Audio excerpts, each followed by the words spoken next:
He's a player that was drafted by Anaheim, and for whatever reason chose not to sign with Anaheim. He was named the most valuable defenseman in college hockey the last 2 years. Led his team in scoring the last 2 years, and he's native of British Columbia. So he's a very popular player, I think, for all 30 teams in the league. All right, moving on to the tougher stuff. You have quite well documented have a nice surplus of quality goaltenders in your organization. When you think about it, I mean, you've got obviously Roberto Luongo, you've got Corey Schneider, Eddie Lack has really been showing great promise. If you really get in a pinch, you've got John Garrett. I was the winning goalie in the 1978 Kerrisdale Jamboree. So, you know, you're deep. A lot of people think you need to make a move. Can you update us? You missed Joe Canada, who's a very good young goalie. Joe, of course, Joe Cannon. I can't believe I put myself ahead of him. I'm sorry. And John ahead of him. Well, John is the winningest goalie in WHA history. He's also the losingest goalie in WHA history. He played more longer than everybody else. Go on. Yeah, we have 2 world-class goalies. We're very fortunate. Every game we go into, we have an opportunity to win, and you know, we have some decisions to make. But the one thing I can tell you people, which no one knows, we agreed in principle for a new contract with Corey about 15 minutes ago. So,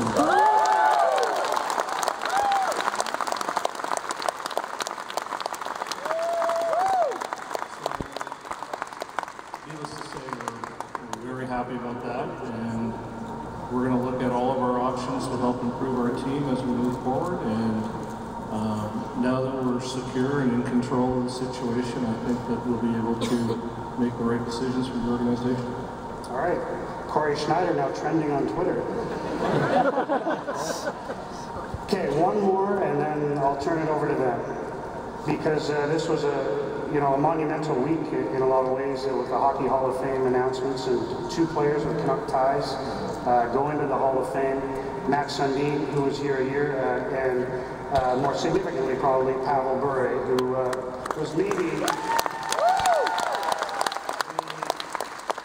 safe to say probably, Steamer apologies, but probably the first superstar this organization could lay claim to, and you know him very well.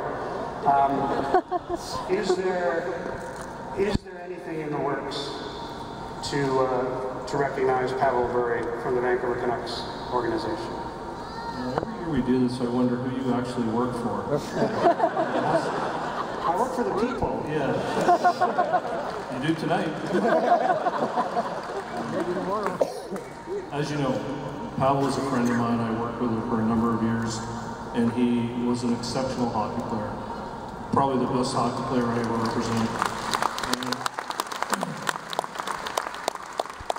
He's a wonderful guy to know, very generous, and the way people get honored here is we have an independent committee to make sure that there is independent and that there isn't an agenda. We've reached out to Pavel about being honored here over the last couple of years, and he just doesn't seem to be ready for it. And hopefully that'll change, and perhaps this will be the impetus for it to change. But like I said earlier, he's an absolutely great hockey player, a wonderful person, and we're hopeful that at some point we'll be able to honor him the right way. All right.